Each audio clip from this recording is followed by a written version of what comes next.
When I opened my eyes to my rebirth, the first thing I did was pull the plug on my comeoma's husband lying in the hospital bed. What's the point of resuscitation? To revive him so he could keep his mistress, beat me, and drive me to suicide through depression. Who said you could pull that tube? My mother-in-law, Margaret Maggie Wilson, stormed into the hospital room. But she was too late. I'd already signed the DNR form and personally removed the oxygen tube from Jason Wilson's body. Jason had suffered a catastrophic car accident yesterday. Though initially revived, doctors declared him brain dead. Yet in my previous life, this despicable man miraculously woke up 6 months later, proving the old saying the wicked live long. Back then, I didn't know about his mistress, Sophia Miller, or that his fatal crash happened while buying her Valentine's gifts. Blinded by love, I'd bankrupted myself, taking loans to save him, begging relatives for money, delivering homemade meals daily, massaging his limp limbs, talking to his unresponsive form, only to have Jason demand divorce upon waking. He claimed near-death enlightenment about life being too short, wanting to pursue true love. When I resisted, the beatings started. Between his violence and Sophia's taunts, I finally signed the papers. He'd promised to assume our medical debts, but reneged immediately after divorce. The house we'd lived in was under Maggie's name. As a chronic mama's boy, Jason's earnings went to his mother. I got nothing in the settlement. Creditors swarmed my parents' home. Some debts co-signed by my father, David Johnson. The harassment spiked my mother, Linda Johnson's blood pressure into dangerous territory. My father's shame turned violent. He once lunged at Jason with a kitchen knife, landing in jail for 15 days instead. Within a year, depression drove me to leap from a rooftop. Now reborn on day 2 of Jason's coma, I watched his heart monitor flatline with grim satisfaction. Maggie collapsed in theatrical grief. My boy, how could you leave your mother alone? Her wails turned venomous as she lunged at me. I sidestepped smoothly. Emily Johnson, how dare you kill my son? You'll pay for this. Killed him? Weren't you the one who refused to contribute a dime for treatment? I countered coldly. All Jason's savings went to you. If anyone failed him, it's his own mother. Her face blanched. She'd assumed I'd grovel to relatives for loans again. Instead, I'd called her bluff, leaving her spluttering. I headed home to dismantle everything. The furniture my parents bought, the renovations they funded. The house itself was Wilson property, but I'd be damned if they kept our investments. My parents were bewildered by my dry-eyed efficiency. How could their grieving daughter act so composed? I couldn't explain time travel, only begged their trust. This time, the Johnson family would emerge intact. The Wilsons' reckoning had only just begun. Insurance payouts, hidden assets, every cent Jason spent on Sophia. I'd audit it all. Let the real parasite squirm when exposed.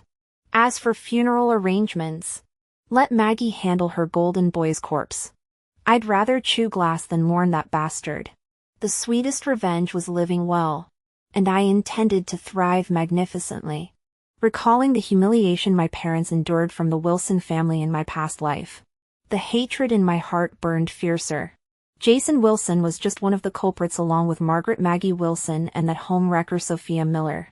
I wouldn't let any of them escape justice. Early next morning, Maggie started frantically calling me. After dozens of missed calls, I leisurely answered. Emily Johnson, you wretched woman. Are you dead? Maggie's shrill voice pierced through the receiver. The dead one is your son. If you recall. You. She sputtered with rage. Where are all the household items? Who destroyed the house? Was it you? That was Jason's in my home. Now that he's gone, I decide how to handle our belongings. You have no say. The house is in my name. It's my property. You ungrateful, __. Don't forget I let you live there out of charity. Maggie declared self-righteously. I nearly laughed at her audacity. While she'd technically bought the house, half the funds came from Jason's earnings during our relationship. Though legally his money wasn't mine, Maggie had used the property purchase as an excuse to skip the wedding diary. My parents, wanting only my happiness, had not only waived the traditional bride price, but even paid for renovations. Back then, Maggie had sworn this would be our forever home. Hers and name only, with full usage rights granted to us. How naive I'd been, blinded by love for that spineless mama's boy. I steadied my breathing. These people weren't worth damaging my mental health over. Keep your cursed house then. May you rot in it alone? I said coldly. Let her cling to empty possessions with no heirs to inherit them. The ultimate poetic justice. How dare you curse me? Maggie shrieked. Ignoring her, I continued. But the renovations and furnishings were my family's investment. Taking them back is only fair. You heartless, __. I sheltered you in my home. And this is how you repay me after my son's death. May lightning strike you. The lightning already struck where it should. I retorted. Are you saying my son deserved to die? Didn't you? Mark my words, Emily. You'll pay for this. The line went dead. I smirked at my phone. Bring it on. That afternoon, while I was texting insurance agents about Jason's accident compensation, minimal due to his drunk driving, my parents gasped at the local news broadcast. There was Maggie, crocodile tears streaming, being interviewed under the headline, Heartless Widow Abandons Dying Husband. Loots Marital Home. My son died because his wife refused medical treatment to save money. Maggie wailed to reporters. Now she won't even arrange his funeral. She stole everything from our family home. The journalist asked, what would you like us to do? Make that gold digger return my property and honor my son properly? As they spoke, our phones simultaneously erupted. Mine and both my parents. My mom, Linda Johnson, said, it's not what you all think. How could our Emmy ever do such a thing? This is all a misunderstanding. My dad, David Johnson, slammed his fist on the table. You all know what kind of person Emmy is. This is clearly the Wilson family trying to smear her reputation. If anyone dares speak ill of Emmy again, don't expect us to acknowledge you as family. Margaret Wilson's TV stunt had clearly backfired spectacularly. Though I didn't need to check social media to know my name was being dragged through mud citywide. How bitterly ironic. In my past life, the Wilson family had destroyed my marriage and driven my family to ruin with their debts. Now they wanted to cancel me through trial by media. Did that old hag really think karma wouldn't come knocking? When the news station's third call came through, I answered. This is Emily M.S. Johnson. We're from Channel 6 News. Your mother-in-law. I saw the live broadcast. I'll be at Jason's memorial service shortly. I hung up before they could respond. If the Wilson family wanted a show, I'd give them a performance they'd never forget. As I grabbed my coat, my parents exchanged worried looks. Are you sure about this? Sweetheart. Mom Fred. Even a blind man could see this was a trap. With the Wilson family's smear campaign in full swing, walking into that lion's den meant public humiliation. I've got this. I reassured them. My father moved to join me, but I stopped him. The cameras will keep things civil. Just watch from home. I promise you'll like the finale. The last thing I needed was Dad's temper flaring up or Mom's blood pressure spiking if things got heated. The hallway neighbors scattered like roaches when I emerged. Two busybody retirees whispered loudly enough for me to hear, there goes that cold-hearted shrew. Fancy educated folks raising such an ungrateful brat. More like a wolf in sheep's clothing. I clenched my teeth. This was exactly why my polite principal parents had been easy prey for the Wilson family's schemes. No matter. The truth would burn through these lies soon enough. The memorial hall buzzed with morbid curiosity when I arrived. Distant relatives and rubberneckers alike turned as I entered, their whispers swelling into a chorus of condemnation. How dare she show her face here? Jason would still be alive if not for her. After 3 childless years, Maggie still treated her like a daughter. This is how she repays them. I scanned the crowd until I found her. Sophia Miller, Jason's mistress and co-worker. The home wrecker flinched when our eyes met. A far cry from the smug harpy who'd later barged into my home, calling me a barren hen. Our infertility issues had never been my fault. The doctor said Jason's low sperm count made natural conception nearly impossible. But Maggie refused IVF treatment, claiming test tube babies were unnatural. Turns out her precious son just needed more motivated practice. Sophia's baby bump during the funeral had made that abundantly clear. Before I could stop myself, I marched across the room and slapped Sophia hard across the face. The crisp smack silenced the entire hall. Emily Johnson slapped Sophia Miller hard across the face. The other mourners in the memorial hall, mostly Jason Wilson's colleagues, stared in stunned silence. What do you think you're doing? Maggie Wilson shielded Sophia with her body, her voice trembling with rage. Jason had always been a mama's boy who told Maggie everything, which meant she'd known about his affair all along. In fact, she'd encouraged it, claiming real men should have side pieces and that knocking up another woman proved her son's virility. Does it matter? Emily sneered. Since when do we need appointments to beat up home wreckers? How dare you? Maggie's shrill voice echoed through the chapel. My son's body isn't even cold yet. And you're already slandering him. Have you no shame, Emily? The grieving mother's outburst reignited the crowd's hostility. Voices rose in condemnation. Can't you show basic decency at your own husband's funeral? You're supposed to be here repenting, not causing scenes. Who raised such a disgrace? Were you raised by wolves? Local news crews swarmed toward the commotion. Emily noted their cameras with grim satisfaction. The footage would prove invaluable later. Mrs. Wilson. A reporter shoved a microphone in her face. Don't you find your behavior inappropriate? Your husband just died. Yet you're causing disturbances instead of mourning. Not at all. Emily stared directly into the camera lens. You heartless, __. Maggie wailed with theatrical despair. What did my poor Jason ever see in you? My baby died so horribly. So unfairly. As the crowd rushed to comfort Maggie and curse Emily, Sophia stood trembling with crocodile tears. The reporter remained analytical. Is there some misunderstanding between you and your in-laws? No misunderstanding, just facts. Emily turned like a prosecutor addressing the jury. Jason Wilson cheated on me with that woman. Her finger stabbed toward Sophia. Lies. Sophia's voice quivered. We were just co-workers. How could you dash? Then explain the car crash that killed him. Emily cut in. The one that happened when he was rushing to your prenatal appointment. Sophia palled but maintained the wounded act. This is slander. Jason's department manager intervened. As their supervisor, I can confirm there was nothing inappropriate between them. Emily snorted. How would you know? Were you their third wheel in hotel rooms? The manager flushed. You need proof for these accusations. Oh.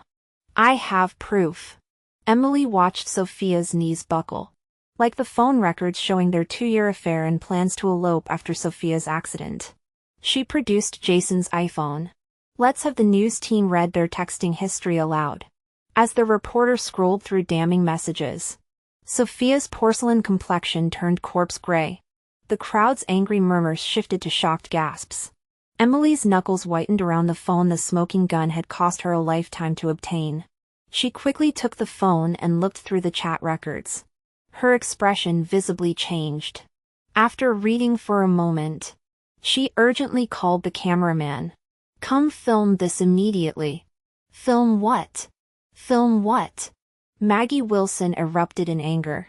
She knew better than anyone about Jason Wilson and Sophia Miller's relationship. Once recorded, her son's affair would become national news. I grabbed the phone before Maggie could snatch it. Maggie glared at me. Emily Johnson. Give me back my son's phone.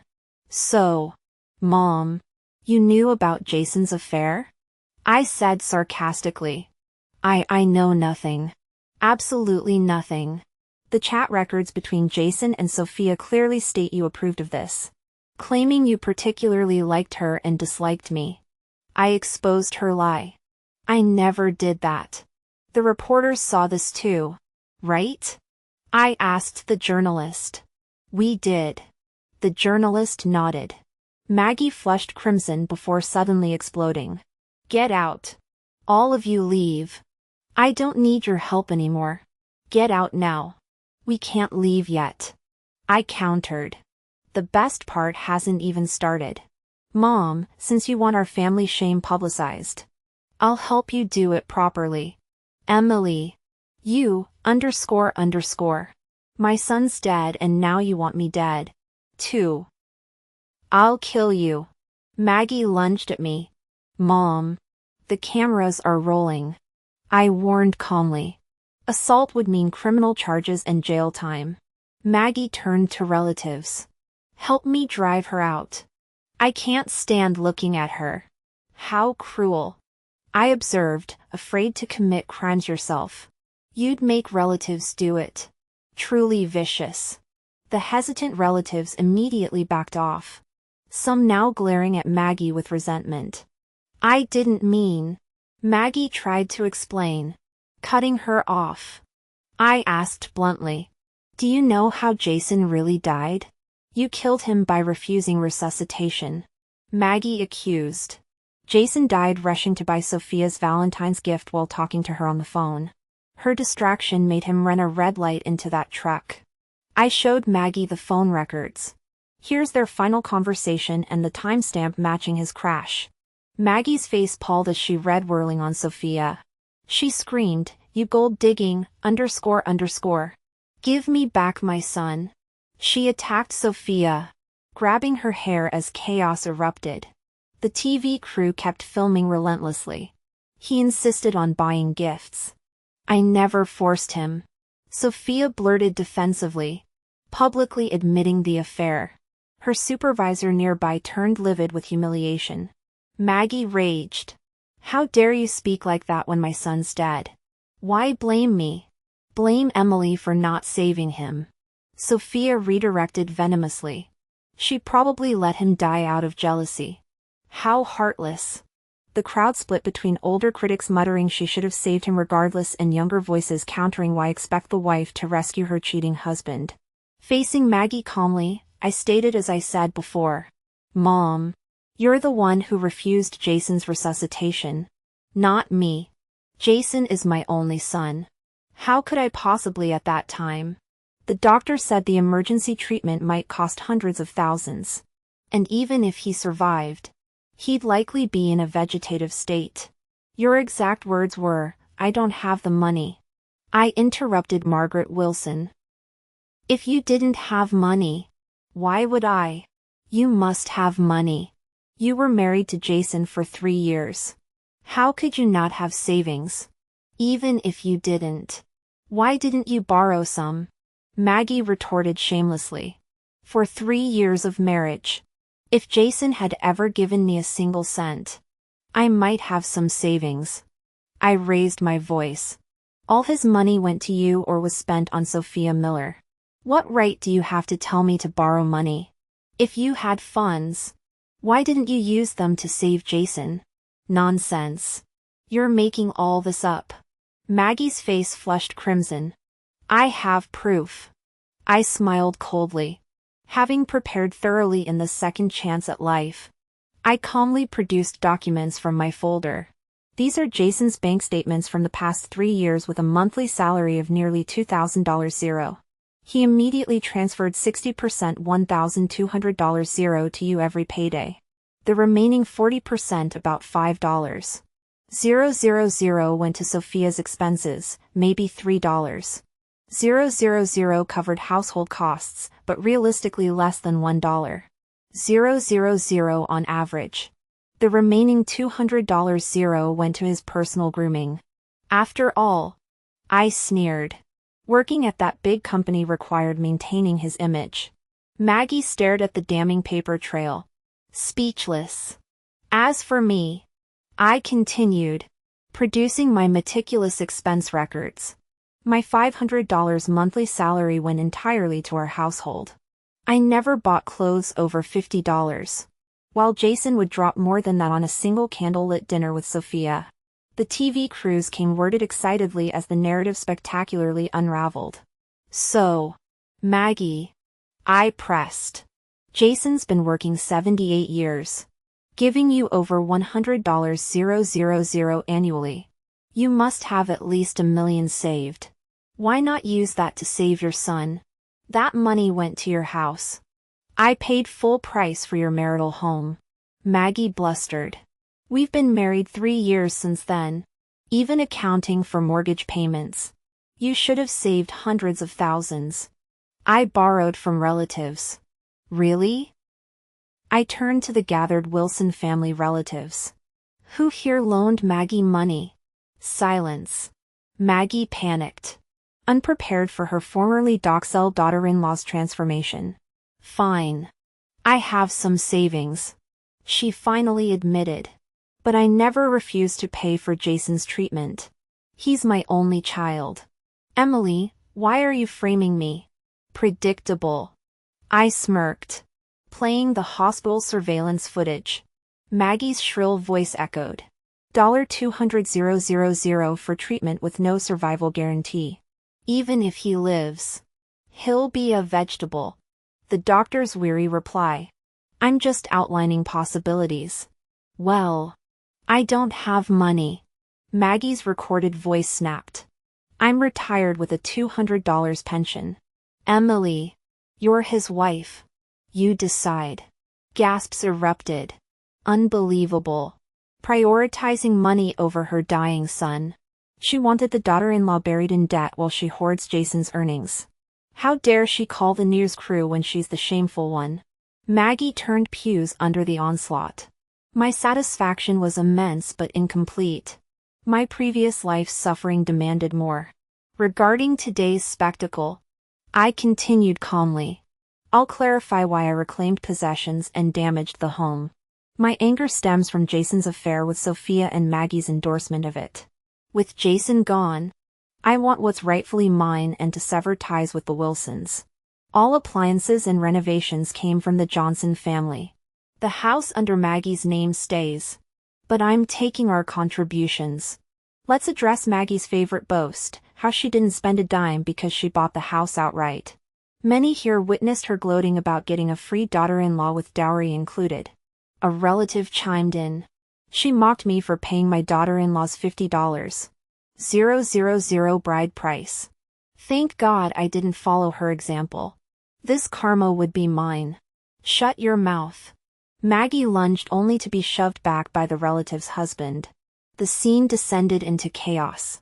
Maggie's unraveling complete. Yet this was merely the first act of retribution. My rebirth granted me patience and an arsenal of evidence. The Wilsons would learn the cost of their greed. The man shoved Mrs. Wilson forcefully, making her stumble back several steps. Sophia's husband growled threateningly. Touch her again and I'll end you. You Mrs. Wilson cowed in fear. I said your son's death is your fault. Not just Jason. But your husband, too. A cursed woman like you will die alone with nobody to mourn. Sophia's husband spat venomously. Mrs. Wilson trembled with rage, her face contorting grotesquely before she erupted in hysterical ear-splitting wails. You're all bullying a helpless old widow. May you all die horrible deaths. She shrieked, her undignified tantrum drawing disgusted stares from the crowd. Any lingering sympathy had evaporated. Another clarification. I stated coldly, ignoring the spectacle. The reason Jason and I had no children was his infertility. Not me. Here's the medical report confirming his oligospermia. I produced the document. Enough. Emmy, stop this madness. Do you want to disgrace Jason's memory? Mrs. Wilson lunged at me like a rabid animal. Disgrace. That bastard didn't deserve peaceful rest. We planned IVF initially, but Maggie here refused to pay for treatment. Just get pregnant naturally, she said. Now her son's dead with no heir. Murmurs of condemnation rippled through the crowd. Serves them right. Penny pinching led to this. Karma's __. Exactly what they deserved. Mrs. Wilson screamed over the jeers. Shut up, all of you. Shut up. The crowd ignored her. So did I. I'm not here to mourn Jason. He died saving his mistress Sophia. I'm no saint. Nor am I here just to clear my name. There's unfinished business. I leveled my gaze at Maggie and Sophia. Don't blame me for settling accounts now. I'd planned to wait, but since you're in such a hurry. Before they could respond, the crowd erupted. Settle it. We've got your back. Emmy. Tell us everything. We'll ensure justice. Don't let these witches bully you. The reporter beside me excitedly added. We're live on national TV and streaming platforms. Millions are watching. They all support you. Need legal aid? We'll arrange lawyers immediately. Yes, I answered without hesitation.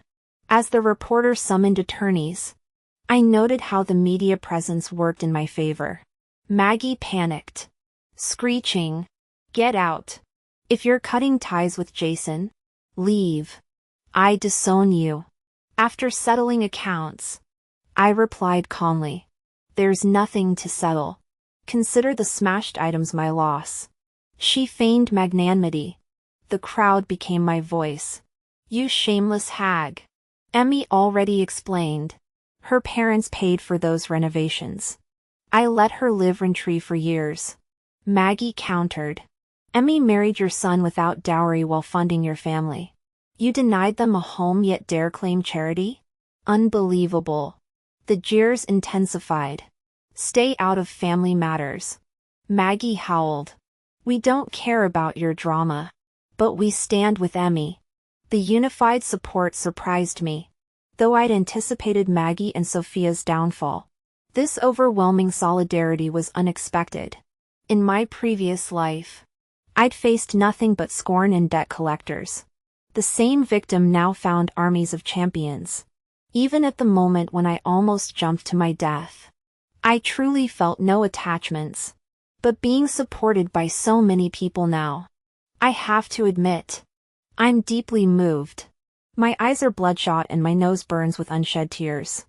I bite my lip hard, struggling to maintain composure. Fortunately, the TV station's legal team arrives promptly, regaining control. I declare loudly to the crowd.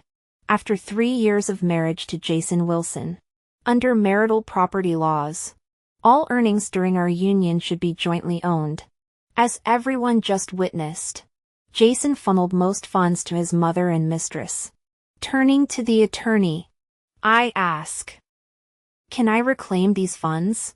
The lawyer confirms postnuptial earnings are indeed marital assets. Transfers made without spousal consent can be legally recovered, provided there's documentation. I have proof. I produced Jason's transaction records. These show 3 years of transfers to them. After reviewing, the attorney nods. This constitutes valid evidence for restitution. Then I address Margaret Wilson. Jason transferred approximately $430,000 to you. I demand full repayment within 3 days. __. My son's money is mine. Maggie shrieks. What right do you have? Legally, marital assets are jointly held. The attorney explains. Laws don't matter. My son's belongings are mine forever. She retorts, cutting through her tirade. I ask, can I file lawsuits? Absolutely. The lawyer affirms, including the $120,000 Jason gave home record Sophia Miller without question. Facing Maggie and Sophia, I issue my ultimatum. 3 days for repayment or we meet in court. You think I fear your lawsuit? You, __. Maggie sputters. Sophia protests. Jason gave me that money willingly. Lawful justice demands repayment. I count her firmly. Sophia flushes crimson. As I depart, relatives call out. Emily. We'll support you in court. Others join. We'll witness their legal comeuppance. Thank you. I murmur. Genuinely touched by this unexpected solidarity. Once burned by betrayal, kindness feels particularly precious. Exiting the memorial hall, a reporter stops me. Our station offers ongoing pro bono legal support. Contact us for litigation needs. Agreed. I respond. Aware this mutual benefit exposes the guilty while costing me nothing. Arriving home, I find elderly neighbors waiting. The same ones who earlier slandered me. Emily. We apologize. One grandma says sheepishly. We were fooled by that poisonous mother-in-law of yours. They thrust a fruit basket at me before scurrying off, shouting, "We're on your side." I bear no grudge. Most follow the herd. My true adversaries remain Maggie and Sophia. Inside, my parents, David and Linda Johnson, await with tear-reddened eyes. They've clearly watched the broadcast. Their anguish palpable. Emmy, I never imagined you suffered so much with the Wilson family. My mother, Linda Johnson, hugged me, weeping uncontrollably. My father, David Johnson, stood nearby with red-rimmed eyes. It's all right now. Everything's settled. I comforted them. My daughter's always been clever and strong, Dad said with uncharacteristic pride. His normally reserved nature overcome by emotion. Otherwise, we'd still be trapped under Margaret Wilson's thumb. The thought makes my blood boil. My heart act. In my previous life, the Wilson family had driven me to suicide. I couldn't bear imagining how my parents coped after my death. Thank God this timeline changed everything. 3 days later, when neither Maggie Wilson nor Sophia Miller returned the money, I didn't bother reminding them. I contacted the news station and prepared for trial. 2 months later in court, the physical transformation of Maggie and Sophia shocked me. The formerly plump Maggie had lost nearly 30 pounds. Her face gaunt and unrecognizable. Sophia's trademark polished appearance had deteriorated into sallow skin and lifeless eyes without makeup. I smirked. The cyberbullying and public shaming had clearly taken their toll. I knew that particular hell intimately. The courtroom overflowed with supportive relatives and friends, while countless online supporters awaited updates. My attorney argued fiercely until the judge ruled Sophia must repay the $125.12 Jason spent on her while Maggie forfeited 80% of the $34.216.20 life insurance payout after funeral expenses. As Jason's widow, I received half the remaining $38,000 insurance payout immediately, splitting the remainder with Maggie. Final calculations showed Maggie owed me $21,670.80. Leaving court, I breathed freely for the first time. This chapter of vengeance concluded here. Jason's death settled our accounts. I reclaimed every cent, restored my reputation, and regained my right to pursue happiness. Maggie's true punishment was just beginning. Widowed and childless after losing her only son, public contempt left her isolated despite her remaining assets. Later, I heard she fell victim to smooth-talking supplement salesmen who called her mom while draining her savings. When the scammers vanished, her public breakdowns led to psychiatric hospitalization. Eventually, she disappeared into the system. Sophia fared worse. Fired for ethical violations. She became a social pariah, receiving death threats and disturbing packages. The scandal ensured lifelong isolation. Reports said she became a recluse, mirroring my previous life's downward spiral into suicide. Not my concern anymore. Sophia's fate was her own making. My new life was just beginning.